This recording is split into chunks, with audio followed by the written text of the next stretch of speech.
ओम शांति। 29 दिसंबर 2016। साकार महावाक्य। बाबा कहते, मीठे बच्चे, तुम अभी वंडरफुल रूहानी यात्री हो। तुम्हें इस यात्रा से 21 जन्मों के लिए निरोगी बनना है। आज का प्रश्न, सतयुग में कौन सी चीज काम नहीं आती है जो भक्ति मार्ग में बाप के काम आती है? उत्तर, दिव्य दृष्टि की चाबी। सतयुग में इस चाबी की दरकार नहीं रहती। सतयुग में इस चाबी की दरकार नहीं रहती। जब भक्ति मार्ग शुरू होता है, भक्ति मार्ग शुरू होता है तो भक्तों को खुश करने के लिए साक्षात्कार कराना पड़ता है। उस समय यह चाबी बाप के काम आती है। इसलिए बाप को दिव्य दृष्टि दाता कहा जाता है। बाप तुम बच्चों को विश्व की बादशाही देते हैं, दिव्य दृष्टि की चाबी नहीं। आज का गीत, मरना तेरी गली में, जीना तेरी गली में। ओम शांति। मीठे मीठे रूहानी बच्चों ने गीत सुना? सुना? रूहानी बच्चों को अंग्रेजी में कहा जाता है स्पिरिचुअल चिल्ड्रन, स्पिरिचुअल फादर और स्पिरिचुअल चिल्ड्रन। अब ये तो रूहानी बच्चे जानते हैं कि हम आत्माओं को वहां शरीर तो है नहीं, इसलिए वहां कोई रूह रियान नहीं हो सकती। कहाँ? परम धाम में। वहां शरीर नहीं है ना, तो इसलिए वहां पे रूह रियान नहीं हो सकती। रूह से रूह रियान अर्थात वार्तालाप तब हो जब दोनों को शरीर हो। आत्माओं को यहाँ तो अपना अपना शरीर है। बाकी जो नॉलेजफुल रूहानी बाप है उनको अपना शरीर नहीं है, वह ही निराकार। बच्चे समझते हैं कि शांति धाम में हम आत्माएं अशरीरी रहती है। जैसे बाप भी अशरीरी व विचित्र है, ऐसे तुम आत्माएं भी बिना शरीर के वहां रहती हो। ये समझने की बात है। कहते भी है ना, नंगे आए हैं, नंगा जाना है, यानी ये शरीर रूपी वस्त्र वहां नहीं होगा। ठीक? आत्मा जब शांति धाम में रहती है ना तो अशरीरी है, शांति में रहती है। शांति धाम, परम धाम, अपना घर, याद है ना? अब रूहानी बाप ये नॉलेज देते हैं, सारी दुनिया में रूहानी बाप और कोई है ही नहीं, और सभी हैं जिस्मानी बाप। रूहानी बाप खुद कहते हैं मैं अशरीरी हूँ। क्या कहते हैं? मैं अशरीरी हूँ। बात करने समय शरीर का आधार लेना पड़ता है। अब बात करेंगे, रूह रियान होगी कैसे? जब वो शरीर में आए तभी तो हो सकती है ना। हम तो शरीर में हैं, लेकिन वो शरीर में आएंगे तभी तो बातचीत होगी। ठीक? वह शास्त्रों में अक्षर है कि प्रकृति का आधार लेना पड़ता है, परंतु बाप समझाते हैं प्रकृति का तो शरीर बना हुआ है। मैं साधारण शरीर का आधार लेता हूँ। मैं साधारण शरीर का आधार लेता हूँ।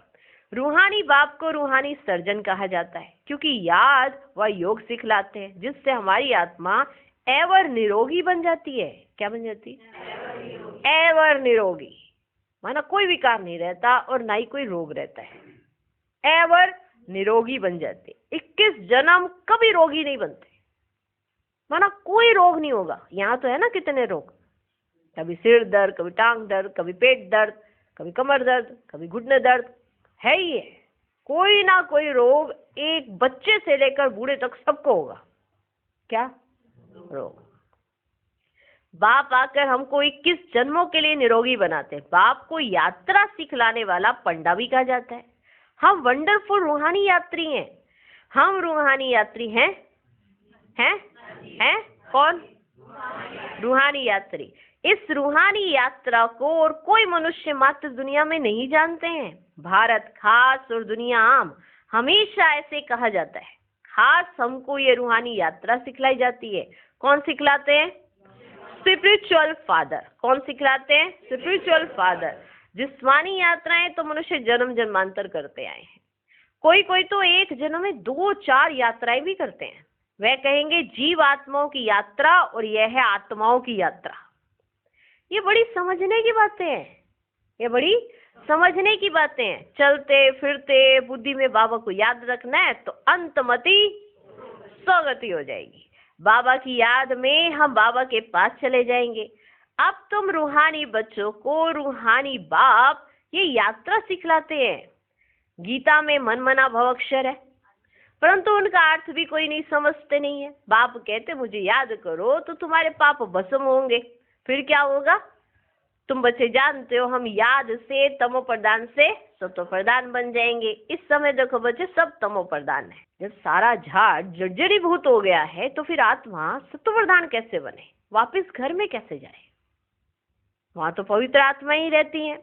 फिर यहाँ शरीर धारण करते रजोतमो में आती है। हर चीज की स्टेज होती है, हर चीज की स्टेज होती है। गाते भी हैं दुनिया बदल रही है। इनको कहेंगे पुरानी दुनिया आयरन एज, नई दुनिया को कहा जाता है गोल्डन एज सतयुग। अब बच्चों की बुद्धि में होना चाहिए, जब सतयुग था तो आदि सनातन देवी देवता धर्म था, अभी वह धर्म ही नहीं है। डिटिज्म, इस्लामिज्म, बुद्धिज्म, कृष्णिज्म ये मुख्य हैं। युगों पर भी समझाया कि मुख्य 4 युग है। बाकी ये ब्राह्मणों का संगम युग है गुप्त, बाकी ये ब्राह्मणों का जो संगम युग है यह गुप्त। परम पिता परमात्मा ही आकर ब्राह्मण देवता क्षत्रिय धर्म स्थापन करते हैं। ये सब बातें बच्चों को याद रखनी है, ये सब बातें बच्चों को याद रखनी है और अपना बुद्धि योग बाप के साथ रखना है। मूल बात ही है विकर्माजीत बनने की, मूल बात ही है विकर्माजीत बनने की। बरोबर हम सतो प्रधान पवित्र थे। असूल में 24 कैरेट सोना थे, 24 कैरेट सोना थे। फिर जब सतो में आए 22 कैरेट बने। फिर रजो में जब आए फिर 18 कैरेट। फिर जब रजो में आए तो 18 कैरेट। तमो में 9 कैरेट माना 9। सोने की डिग्री होती है, ये आत्मा की ही बात है। जैसे सोने की डिग्री होती है ना, 24 कैरेट, 22 कैरेट, 18 कैरेट, 9 कैरेट, ऐसे आत्मा की ही बात है। जैसे भ्रमरी छी कीड़ों को ले आती है, उनको बैठ आप समान बनाती है। तुम भी भू भू कर मनुष्य से देवता बनाते हो। भ्रमरी कीड़े को ले आकर घर में एकांत में बिठाती है, ताकि बाहर कोई और कीड़ों का संग ना लग जाए इसको। इसलिए वो कीड़े को ले आती है, फिर अपने घर में ले जाती है, फिर उसको एकांत में बिठा देती है। उनमें भी कितना अकल है, उनमें भी कितना अकल है। तुम्हारी आत्मा में भी ड्रामा अनुसार पाठ नुदा हुआ है। तुम जानते हो कि कल्प पहले भी रूहानी बाप से हमने रूहानी ज्ञान सुना था, जानते हो? कल्प कल्प सुनते रहेंगे, नथिंग न्यू। ये भी बाप ही समझा सकते हैं। झाड़ को जानने वाला तो बीज है ना। बाप आते हैं तुमको त्रिकालदर्शी बनाने, तीनों कालों की नॉलेज देते हैं ना, तुमको जीते जी अडॉप्ट करते हैं। जैसे कन्या को भी जीते जी अडॉप्ट करते हैं ना कि ये हमारी स्त्री है। अब प्रजापिता ब्रह्मा की स्त्री तो है नहीं, तो ये अडॉप्ट होते हैं। परम पिता परमात्मा ब्रह्मा द्वारा अडॉप्ट करते हैं। तुम भी कहते हो ये हमारा बाबा है। परम पिता परमात्मा बाप भी कहते हैं तुम मेरे बच्चे हो। वह शिव बाबा है रूहानी, प्रजापिता ब्रह्मा दादा है जिस्मानी। रूहानी बाप जब तक शरीर में ना आए तो नॉलेज कैसे सुनाए? परम पिता परमात्मा को ही नॉलेजफुल कहा जाता है। कोई भी प्रकार की नॉलेज हमेशा आत्मा में ही रहती है।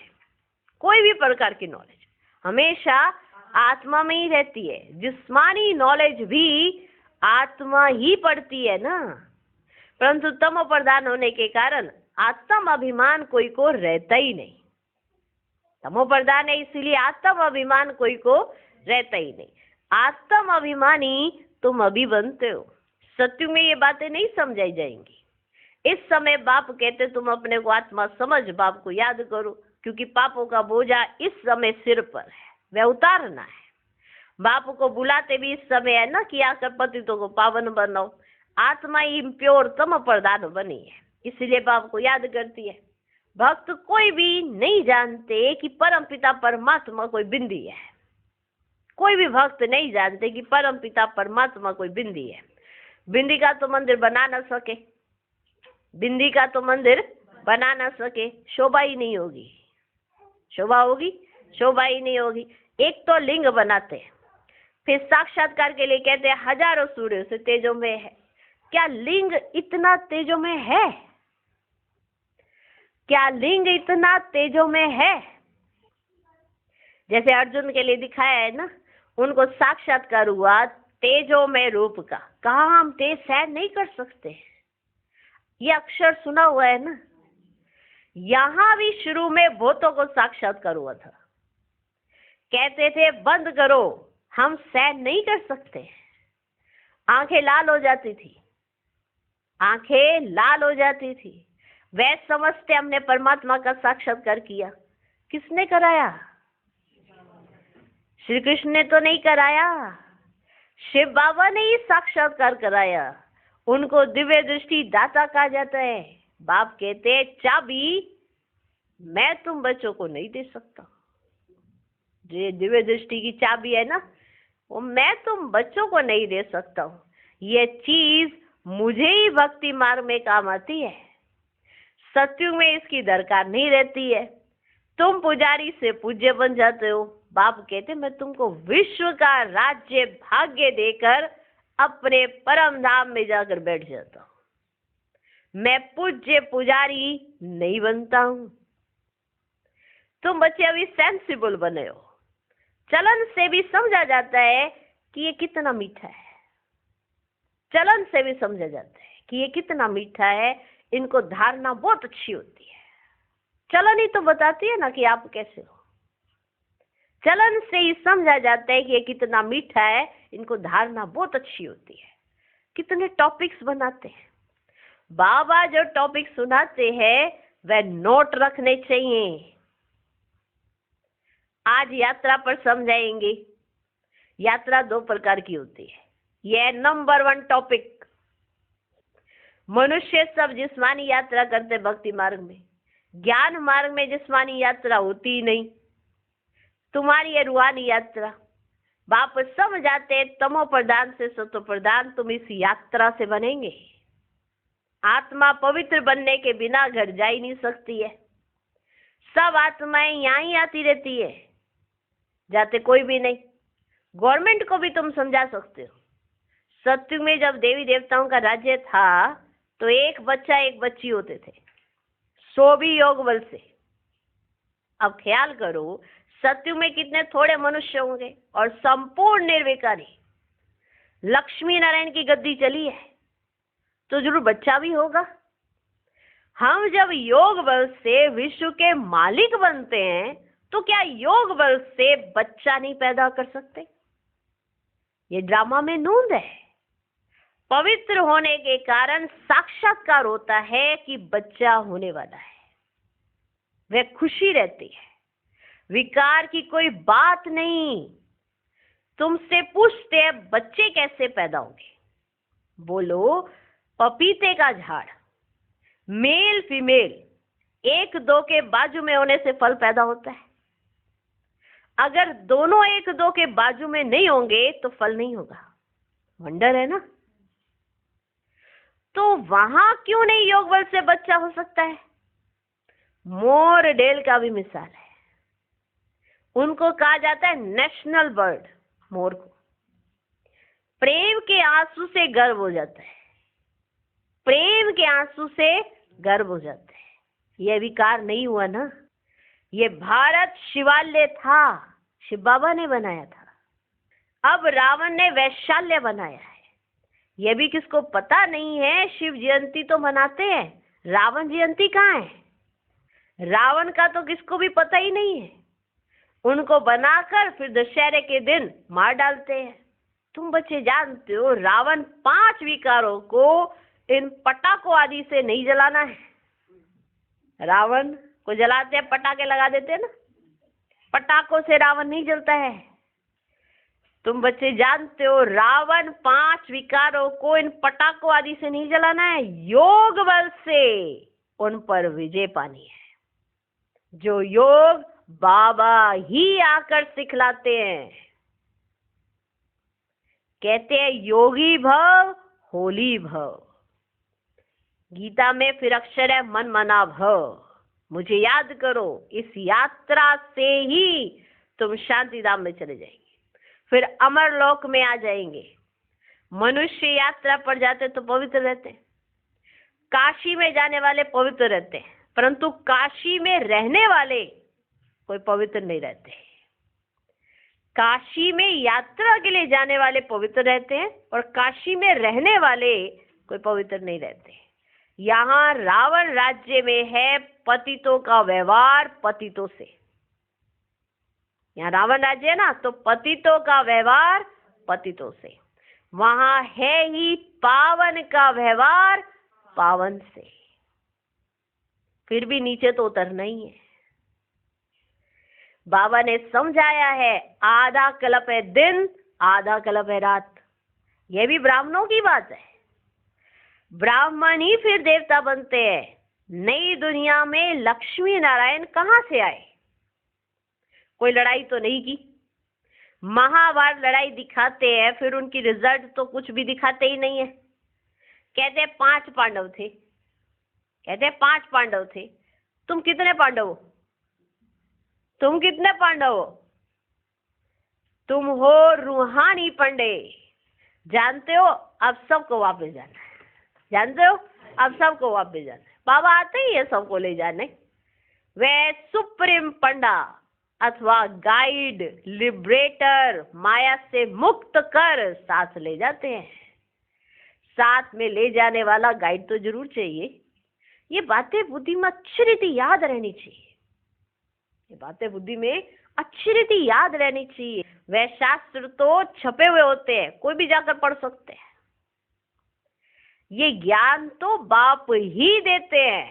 देखो वो शास्त्र तो छपे हुए हैं, कोई भी पढ़ सकते हैं उसको, लेकिन ये ज्ञान बाप ही देते हैं। फिर शास्त्र पढ़ने की बात ही नहीं, बाप से सुनकर धारणा करनी है। नंबर 1 है याद की यात्रा, उनसे ही पवित्र बनेंगे। हिस्ट्री ज्योग्राफी तो कोई भी समझा ना सके, यात्रा में बहुत कच्चे हैं। याद में ही विघन पड़ेंगे। नॉलेज तो बहुत सहज है, नॉलेज तो बहुत सहज है। बाप समझाते हैं ड्रामा का चक्र है। उनके 4 भाग है इक्वल। लाखों वर्ष आयु होती तो मनुष्य कितने बढ़ जाते। गवर्नमेंट भी कितना कहेगी कि बर्थ ना हो, ये तो बाप का काम है। वे सब तो जिस्मानी युक्तियां निकालते रहते हैं। बाबा की है ये रूहानी युक्ति। बाप कहते मैं आता ही हूँ अनेक धर्मों का विनाश कर एक धर्म की स्थापना करने। एक मत सत्युग में ही होगा, यहाँ थोड़ी हो सकता है। एक मत सत्युग में ही होगा, यहाँ थोड़ी हो सकता है। अपने को भाई भाई कोई समझते ही नहीं। बाप बच्चों को बहुत युक्तियां समझाते रहते हैं। अपने पास टॉपिक्स की लिस्ट रखनी चाहिए। अपने पास टॉपिक्स की लिस्ट रखनी चाहिए। एक एक टॉपिक बहुत फर्स्ट क्लास है। बाबा कहते हैं तुम बच्चों को जास्ती ट्रा नहीं करनी है। बाबा कहते हैं तुम बच्चों को जास्ती ट्रा नहीं करनी है, सिर्फ कहना है। शिव बाबा कहते हैं सब आत्माओं का बाप मैं परमात्मा हूं, मुझे ही भगवान कहा जाता है। कोई मनुष्य को भगवान नहीं कह सकते। रूहानी यात्रा और जिस्मानी यात्रा की टॉपिक बहुत अच्छी है। चलो लिखना आप इस पर। रूहानी यात्रा जिस्मानी यात्रा की टॉपिक बहुत अच्छी है ना, इस पर स्टडी करना। जिस्मानी यात्रा मृत्युलोक में होती है। यह मृत्युलोक वह है अमरलोक। तुम बच्चे कल्प कल्प बाप के साथ मददगार बनते हो, इसलिए तुम हो रूहानी स्वीट चिल्ड्रन। मददगार बनते हो ना बाबा के साथ। देखो बाबा कितनी महिमा करते बच्चों की। मदद हम क्या करते होंगे, लेकिन बाबा एक एक बच्चे की मदद को याद रखते हैं, है ना। देखो बाबा की कमाल। तुम बच्चे कल्प कल्प बाप के साथ मददगार बनते हो, इसलिए तुम हो रूहानी स्वीट चिल्ड्रन। अच्छा, मीठे मीठे सिकी लधे बच्चों प्रति माता पिता बाप दादा का याद प्यार और गुड मॉर्निंग। रूहानी बाप की रूहानी बच्चों को नमस्ते। हम रूहानी बच्चों के भी रूहानी बाप को नमस्ते नमस्ते नमस्ते। Good morning good morning good morning. धारणा के लिए मुख्य सार। पहला पॉइंट, खुद सेंसिबल बनकर दूसरों को भी बनाना है। अपनी चरण बहुत रॉयल और मीठी रखनी है। दूसरा पॉइंट, रूहानी यात्रा पर तत्पर रहना है। अपने पास अच्छी टॉपिक्स नोट रखनी है। एक एक टॉपिक पर विचार सागर मंथन करना है। आज का वरदान, एक बाप दूसरा ना कोई इस पाठ की स्मृति से एक रस स्थिति बनाने वाली श्रेष्ठ आत्मा भव। एक बाप दूसरा ना कोई, ये पाठ निरंतर याद हो तो स्थिति एक रस बन जाएगी। क्योंकि नॉलेज तो सब मिल गई है, अनेक पॉइंट्स हैं, लेकिन पॉइंट्स होते हुए पॉइंट रूप में रहे, यह है उस समय की कमाल। जिस समय कोई नीचे खींच रहा हो, पॉइंट्स होते हुए उस पॉइंट रूप में रहे, यह है उस समय की कमाल जिस समय कोई नीचे खींच रहा हो। कभी बात नीचे खींचेगी, कभी कोई व्यक्ति, कभी कोई चीज, कभी वायुमंडल, ये तो होगा ही। लेकिन सेकंड में ये सब विस्तार समाप्त हो, एक रस स्थिति रहे, तब कहेंगे श्रेष्ठ आत्मा भव के वरदानी। आज का स्लोगन, नॉलेज की शक्ति धारण कर लो तो विघ्न वार करने के बजाय हार खा लेंगे। ओम शांति। ओम शांति।